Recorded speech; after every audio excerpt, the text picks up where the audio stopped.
98 سے تشریف فرما ہے.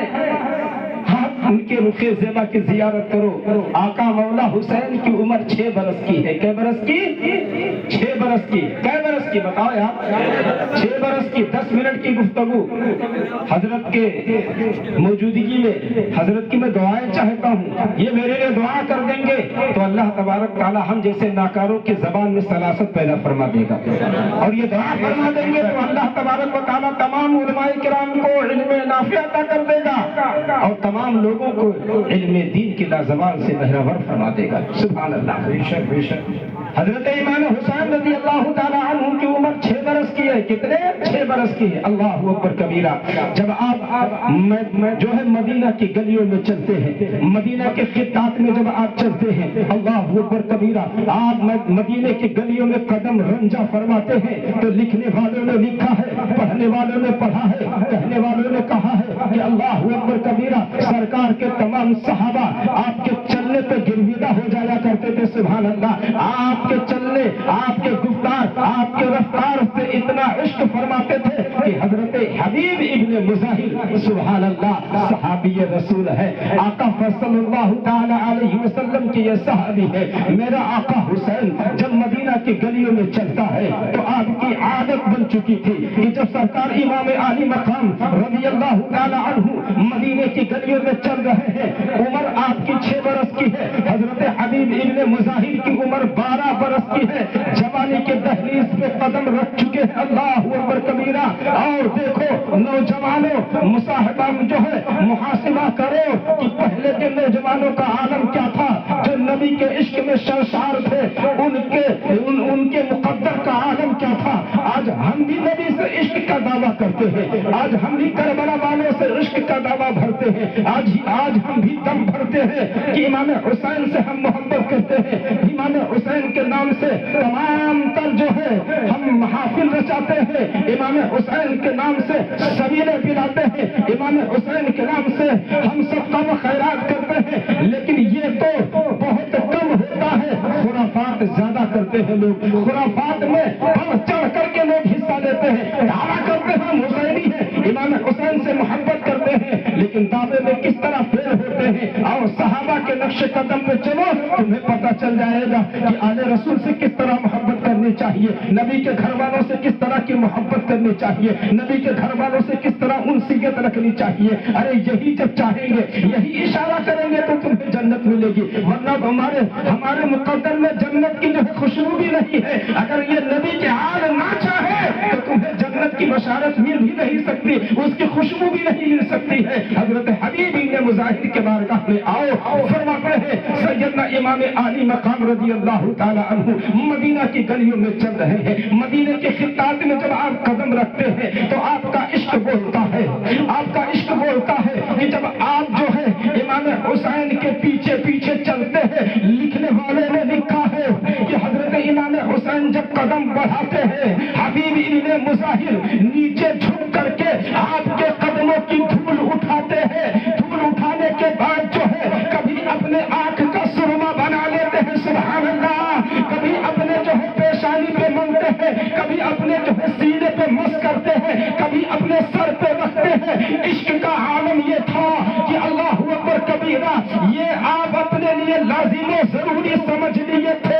اللہ اکبر کبیرہ, یہ عمل جاری تھا. دیکھنے والوں نے جب دیکھا تو بارگاہ نبی میں شکایت پہنچ گئی, بارگاہ نبی میں جو ہے یہ عریضہ پیش کر دیا گیا, یا رسول اللہ جب آپ کا نواسہ مدینہ کی گلیوں میں چلتا ہے تو آپ کے صحابی جن کا نام حبیب ابن مظاہر ہے وہ ان کے قدموں کے نیچے کی دھول اٹھاتے ہیں اور کبھی اپنے آنکھوں کا سرما بناتے ہیں, کبھی اپنے سروں پہ رکھتے ہیں, کبھی اپنے پیشانیوں سے مس کرتے ہیں, کبھی اپنے سینے سے لگاتے ہیں. اللہ اکبر کبیرہ. میرے آقا صلی اللہ تعالی علیہ وسلم نے کہا کہ جاؤ حبیب کو میری بارگاہ میں بلا کر کے لاؤ. اب قاصد آتا ہے, اللہ اکبر کبیرہ, قاصد چلتا ہے حبیب ابن مظاہر کو بلانے کے لیے. حبیب ابن مظاہر کے گھر پہنچتا ہے, خبر ملتی ہے کہ بارگاہ نبی سے بلاوا آیا ہے, نبی کے نبی تمہیں بلا رہے ہیں, امام الانبیاء تمہیں یاد فرما رہے ہیں. اللہ اکبر کبیرہ, کیوں یاد فرما رہے ہیں؟ تمہاری شکایت پہنچی ہے,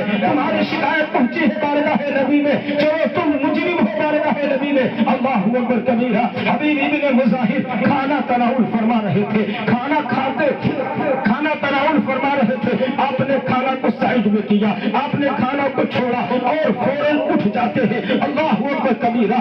اور کمر بستہ ہو کر کے فوراً تیزی کے ساتھ چلنا شروع کر دیتے ہیں. وہاں موجود لوگوں نے کہا کہ اے حبیب ابن مظاہر, تم تو بارگاہ نبی کے مجرم ہو, نبی کے بارگاہ میں تمہاری شکایت پہنچ چکی ہے. ایسا نہ ہو کہ تم سزا کے مستحق ہو جاؤ, لہذا تم پیٹ بھر کھانا تو کھا لو, ارے کم سے کم اچھے سے کھانا کھا کر کے تو جاؤ. حبیب ابن مظاہر کا عشق بول پڑا, نادان تو جانتا نہیں ہے بلاوا کس کے طرف سے آیا ہے, بلاوا کس کے جانب سے آیا ہے. ارے بلایا ہے نبی کے نبی نے بلایا ہے, امام الانبیاء نے بلایا ہے, حسین کے نانا نے بلایا ہے. تاخیر کرنا تو دور کی بات ہے, ہم ایک سیکنڈ رکنا بھی مناسب نہیں سمجھتے ہیں. حضرت حبیب ابن مظاہر چل دیتے ہیں.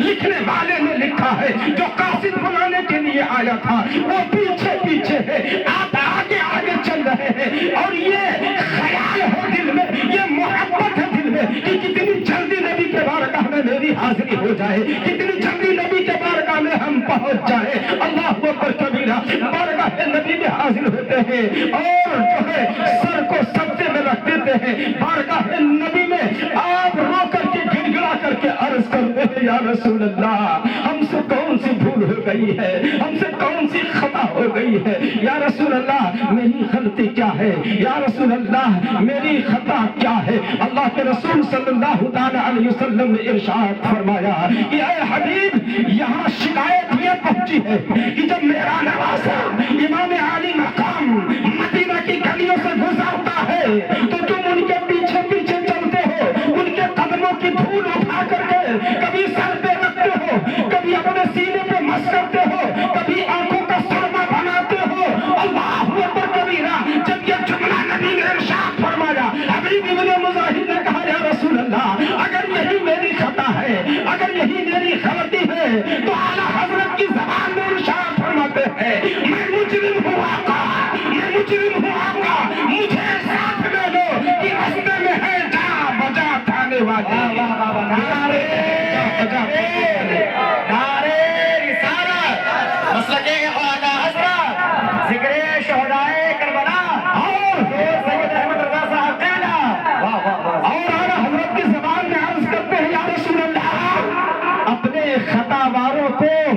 اپنے ہی دامن میں لو, اپنے خطاواروں کو اپنے ہی دامن میں لو. ارے کون کرے یہ بھلا تم پہ کرو درود, کون کرے یہ بھلا تم پہ کرو درود. اور یا رسول اللہ کر کے تمہارے گناہ, کر کے تمہارے گناہ مانگے تمہاری پناہ, کر کے تمہارے گناہ مانگے تمہاری پناہ. تم کہو دامن میں آ تم پہ کرو درود, تم کہو دامن میں آ تم پہ کرو درود. اللہ اکبر کبیرہ. حبیب ابن مظاہر آقا کریم صلی اللہ تعالی علیہ وسلم کے بارگاہ میں استغاثہ پیش کر رہے ہیں. یا اللہ اے اللہ کے رسول اگر میں مجرم ہوں تو یا رسول اللہ ہم آپ کے دربار میں مجرم بننے کے لیے ہم تیار ہیں. یا رسول اللہ مجرموں کی رکھوالی تو آپ کرتے ہیں, غریبوں کی غمگساری تو آپ کرتے ہیں. یا رسول اللہ اگر ہم خطا وار ہیں تو ہمیں فخر ہے کہ ہم آپ کے بارگاہ کے خطا وار ہیں. اللہ اکبر کبیرہ. یہ جملہ عرض کرتے ہوئے کہتے ہیں یا رسول اللہ ساری دنیا, پوری دنیا آپ کے نونہالوں سے, آپ کے شاہزادوں سے صرف محبت کرتی ہے. یا رسول اللہ سارے لوگ محبت کرتے ہیں لیکن حبیب ابن مظاہر امام حسین سے صرف محبت ہی نہیں بلکہ عشق بھی فرماتا ہے. سبحان اللہ, عشق لاتا ہے. اللہ اکبر کبیرہ. اب آپ سوچتے ہوں گے کہ محبت اور عشق میں کیا فرق ہے میرے بھائی, تو میں چند منٹ میں آپ کو یہ فلسفہ سمجھا دوں کہ محبت اور عشق میں فرق کیا ہے. کیوں حبیب ابن مظاہر نے یہ جملہ کہا تھا یا رسول اللہ ساری دنیا تو امام حسین سے محبت کرتی ہوتی ہے، لیکن میں ان سے عشق کرتا ہوں یا رسول اللہ، میں ان سے عشق کرتا ہوں۔ اللہ اکبر کبیرہ۔ آؤ میں آپ کو بتاؤں میرے بھائی، آؤ عشق اور محبت کا فلسفہ میں آپ کو سمجھانے کی کوشش کروں کہ عشق اور محبت میں فرق کیا ہے۔ میرے بھائی، ایک باپ اور ایک بیٹا ایک جگہ جمع ہو، اور اگر جو ہے باپ کے اوپر کوئی انہار ہو رہا ہو، باپ کے اوپر کوئی مصیبت آ جائے، تو بھلا اپنے سینے پہ ہاتھ رکھ کر کے بتاؤ، کیا بیٹا اسے دیکھ پائے گا؟ کیا بیٹا اس چیز کو دیکھ کر کے برداشت کرے گا؟ نہیں۔ بیٹا اپنے باپ سے محبت کے ساتھ ساتھ عشق بھی کرتا ہے۔ اگر باپ کے سینے پہ گولی چلے گی تو سب سے پہلے بیٹا اپنے سینے کو حاضر کر دے گا۔ اسی طرح ماں اپنے بیٹے سے صرف محبت ہی نہیں بلکہ عشق کیا کرتی ہے۔ اگر بیٹے پہ کوئی مصیبت آن پڑے، اس پہ اگر کوئی گولی چلائے، تو سب سے پہلے ماں اپنے کلیجے کو پیش کر دے گی کہ گولی مجھ پہ چلاؤ، میرے لال پہ گولی نہ چلاؤ۔ اسے عشق کہتے ہیں یا رسول اللہ۔ ہم امام حسین سے صرف محبت نہیں کرتے ہیں بلکہ امام حسین مولا امام حسین سے ہم عشق کرتے ہیں۔ اللہ اکبر کبیرہ۔ امام حسین کے خاندان سے سچا عشق کرنا سیکھو، ان کی سیرت سے محبت کرنا سیکھو، اور نبی کے آل سے محبت کرنا سیکھو۔ قسم خدا کی، دنیا میں بھی سرخرو اور شاد کام رہو گے، کل قیامت کے دن بھی سرخرو اور شاد کام رہو گے۔ بس انہی چند باتوں پہ میں اپنی گفتگو کو ختم کرتا ہوں۔